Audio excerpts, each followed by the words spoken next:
سورہ اعراف کی آیت نمبر 137 ہے۔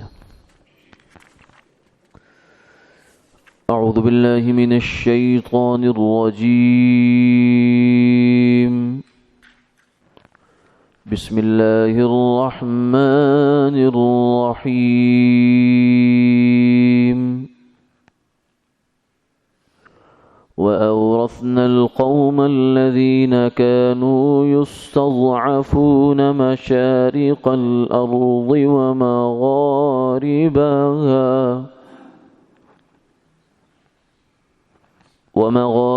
الَّتِي بَارَكْنَا فِيهَا وَتَمَّتْ كَلِمَةُ رَبِّكَ الْحُسْنَى عَلَى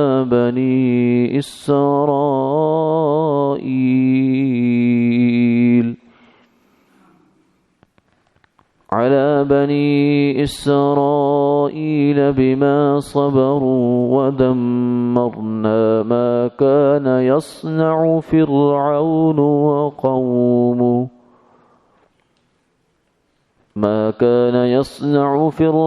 وقومه وما كانوا يعرشون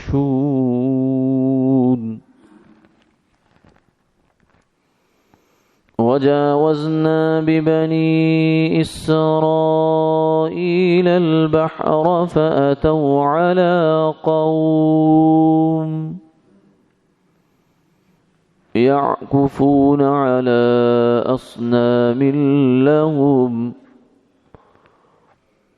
قالوا يا موسى اجعل لنا إلها كما لهم آلهة قال إنكم قوم تجهلون إن هؤلاء متبر ما هم فيه وباطل ما كانوا يعملون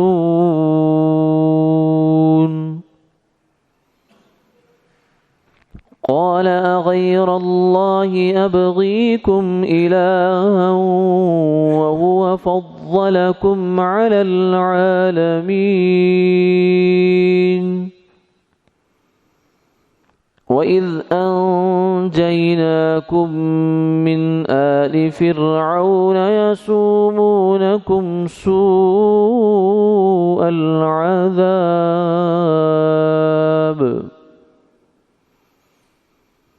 يقتلون أبناءكم ويستحيون نساءكم وفي ذلكم بلاء من ربكم عظيم صدق اللہ العظیم۔ اور ہم نے ان لوگوں کو وارث کر دیا جو کمزور سمجھے جاتے تھے اس زمین کے مشرق اور مغرب کا کہ جس میں برکت رکھی ہے ہم نے، اور پورا ہو گیا نیکی کا وعدہ تیرے رب کا بنی اسرائیل پر بسبب ان کے صبر کرنے کے، اور خراب کر دیا ہم نے جو کچھ بنایا تھا فرعون اور اس کی قوم نے، اور جو اونچا کر کے چھایا تھا۔ اور ہم نے بنی اسرائیل کو دریا سے پار اتار دیا تو پہنچے وہ ایک ایسی قوم پر جو پوجنے میں لگ رہے تھے اپنے بتوں کو۔ قوم کہنے لگی اے موسیٰ علیہ السلام، ہماری عبادت کے لیے بھی ایک بت بنا دے جیسے ان کے بت ہیں۔ تو موسیٰ علیہ السلام نے فرمایا کہ تم لوگ جہالت کرتے ہو، یہ لوگ تباہ ہونے والی ہے وہ چیز جس میں لگے ہوئے ہیں، اور غلط ہے وہ جو کر رہے ہیں۔ پھر فرمایا موسیٰ علیہ السلام نے کہ کیا اللہ کے سوا میں تمہارے لیے کوئی اور خدا تلاش کروں، حالانکہ اس نے تم کو تمام جہان پر برتری بخشی ہے۔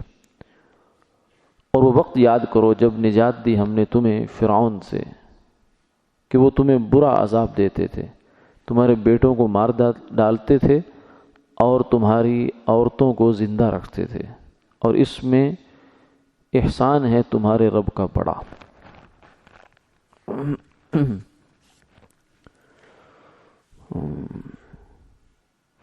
فرعون کے سمندر میں غرق ہو جانے کے بعد وہ قوم کے جو پہلے غلامی کی زندگی گزار رہی تھی اسے اللہ نے یکا یک بادشاہت عطا فرما دی. ان کے لیے اب مصر کی زمین اور شام کی زمین، یہ دو بڑے بڑے علاقے تھے، یہ دونوں ان کے ہاتھ میں اور زیر قبضہ آ گئے.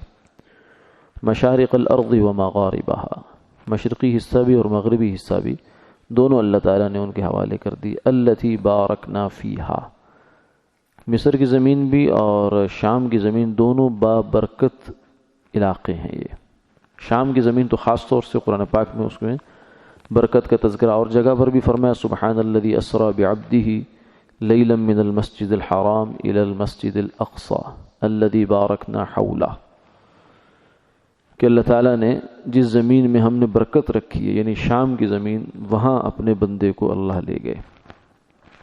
تو شام کی زمین کی برکت دو وجہ سے ہے.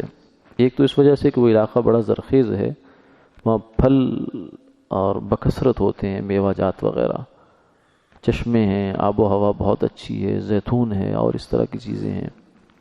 اور دوسرا اس وجہ سے بھی کہ وہاں معنوی برکتیں بھی ہیں، روحانی برکتیں، کیونکہ وہ زمین انبیاء علیہ السلام کی سرزمین ہے. یہ بات ذہن میں رہنی چاہیے کہ شام کا جب لفظ ہم بولتے ہیں قرآن پاک میں، حدیث میں، یا ہمارے جو اسلامی لٹریچر ہے، تو اس میں شام سے مراد وہ پورا ایریا ہے جو موجودہ سیریا بھی ہے، اس میں اردن بھی ہے، لبنان بھی ہے، اور یہ سارے علاقے مل کر مصر تک کی جو پٹی ہے یہ سارا شام ہے. فلسطین بھی اس کے اندر ہے، اور پھر اس کے بعد آگے افریقہ میں مصر شروع ہو جاتا ہے. تو شام کے اس علاقے کے اندر بے شمار انبیاء علیہ السلام آئے ہیں، ہزاروں کی تعداد میں بھی کہہ سکتے ہیں کہ انبیاء علیہ السلام وہاں اس علاقوں میں آئے ہیں، اور وہاں ان کے مدفن ہیں، یعنی جو ان کے قبور ہیں وہ وہیں ہیں. یہ اگرچہ الگ بات ہے کہ کسی بھی نبی کی قبر کی تعیین سوائے سرکار دو عالم صلی اللہ علیہ وسلم کے یقین کے ساتھ نہیں ہے.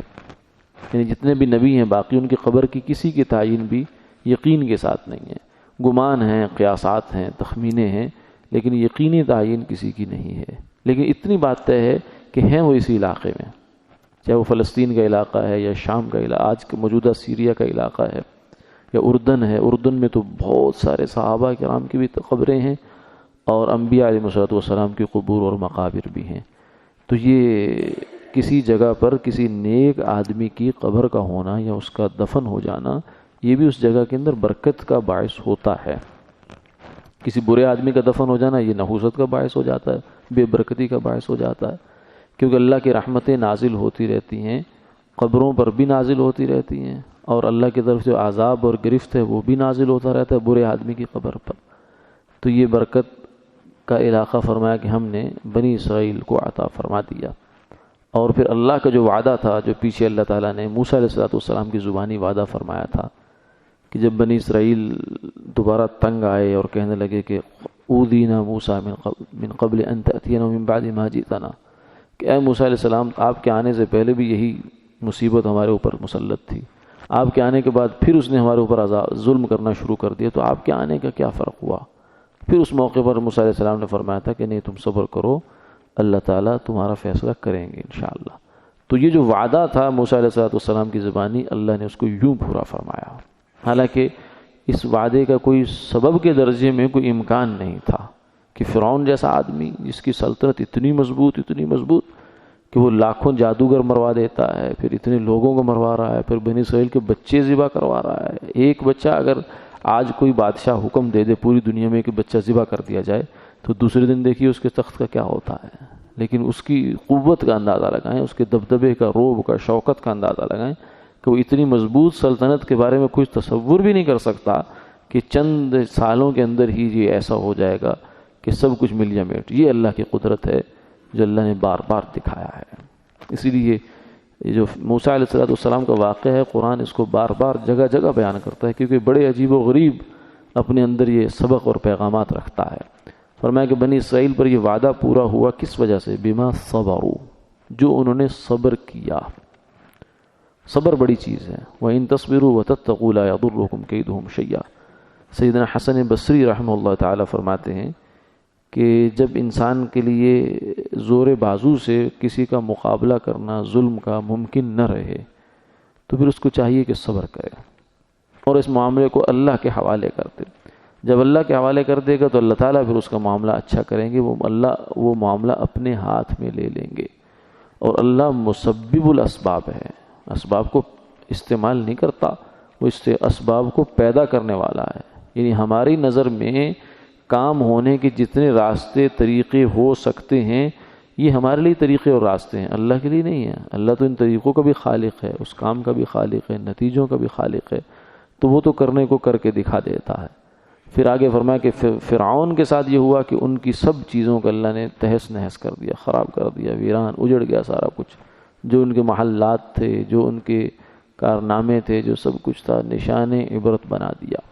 اور نہتے بنی اسرائیل کچھ بھی ان کے پاس نہیں ہے، لیکن ان کے دشمن کو یوں مارا اور انہیں پوری زمین کا وارث بنا دیا۔ یہ ہے اللہ کے کام کہ وہ دیکھتے ہی دیکھتے کیا کر دیتا ہے۔ پھر آگے فرمایا کہ بنی اسرائیل جو تھے بیچارے، یہ چونکہ ایک طویل عرصہ غلامی میں بھی گزرا تھا ان کا، اور دوسرا یہ ہے کہ ان کے مزاج کچھ بڑا عجیب قسم کا تھا۔ انہوں نے انبیاء علیہ السلام کو تنگ کیے رکھا بیچاروں نے۔ اچھے لوگ بھی تھے، نبی بھی ظاہر ہے نہیں کہ اندر سے ہوئے، لیکن ان کا عمومی مزاج جو تھا وہ بڑا ہی الٹا سا مزاج تھا۔ اب دیکھیں فرعون سے نکل کے آئے، اللہ تعالیٰ نے اتنی بڑی قدرت کی نشانی دکھا دی، موسیٰ علیہ السلام کی نبوت ان کے سامنے ہے، معجزے سامنے ہیں، اور نبیوں کا اصل پیغام ان کے سامنے ہے کہ نبی تو دنیا میں آتے ہی اس لیے ہیں کہ اللہ کی وحدانیت کا اقرار لوگوں سے کروائیں، کہ اللہ کو مانو، اللہ کو ایک مانو، ساری حاجتیں، ضرورتیں، ساری امیدیں، ساری تمنائیں، سارے خوف سب اس سے وابستہ کرو، اپنے اسی کو اپنا قبلہ بناؤ۔ نبی تو آتے اس کام کے لیے، لیکن یہ ایسے سادہ کہہ لیجیے یا کیا کہہ لیں کہ جب پہنچے وہاں سمندر پار ہو گئے تو آگے جا کر ان کا گزر ہوا ایک قوم پر جو بتوں کی عبادت کر رہی تھی۔ جہالت کے زمانے کی بات تھی، ان کی جہالت میں پڑے ہوئے تھے۔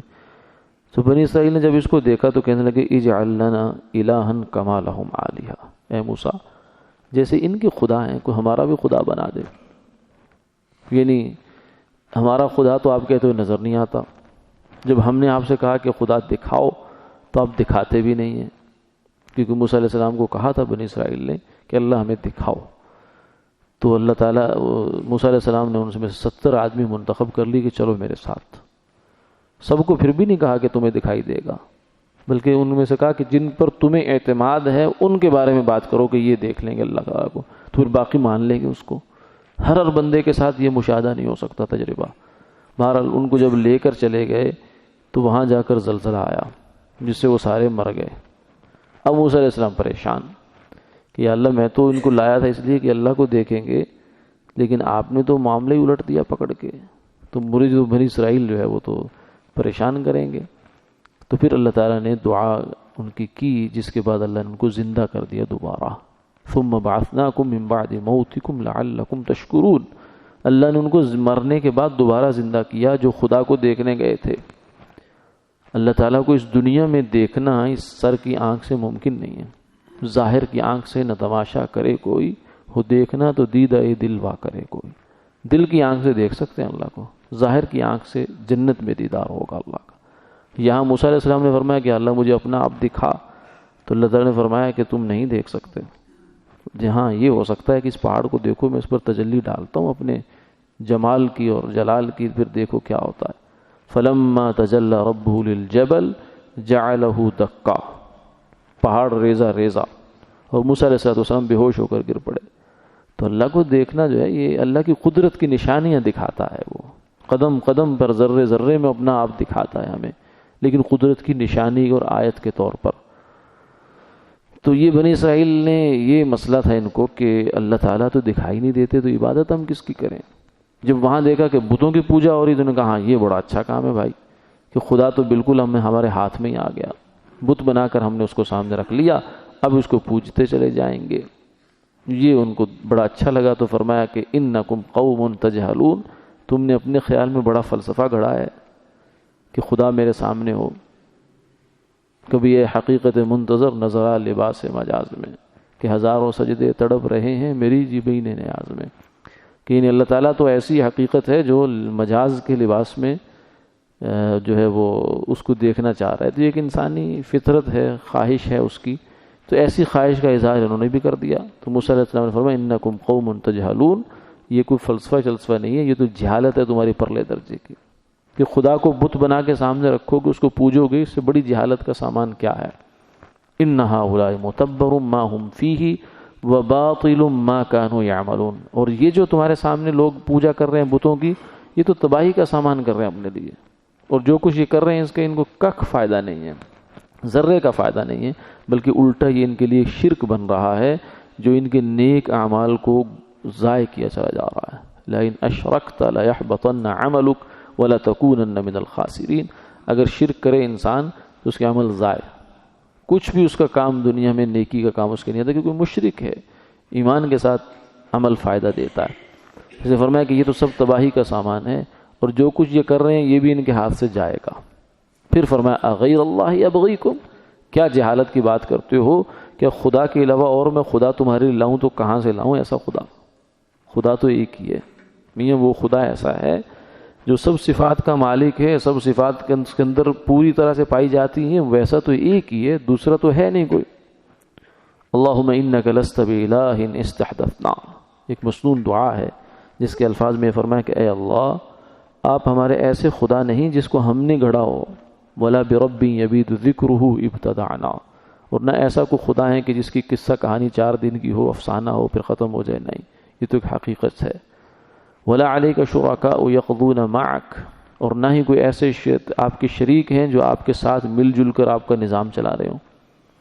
ولا کان لنا من قبلک من الہ نلجأ الیہ ونظرک، اے اللہ اور آپ کوئی ایسا بھی ہستی نہیں ہے جس نے ہمیں پیدا کرنے میں آپ کا ہاتھ بٹایا ہو کہ چلو آپ کے لیے اتنا مشکل کام ہے کائنات کو بنانا، تو اس نے کوئی آ کر آپ کا تعاون کر دیا ہو، چلو اس کی آدمی سفارش لڑا دے، ایسا بھی کچھ نہیں ہے. لا ملجا ولا منجا منک الا الیک، اے اللہ تیرے آپ سے بھاگ کر جائیں تو کہاں جائیں، آپ ہی کے پاس دوبارہ واپس آنا ہے.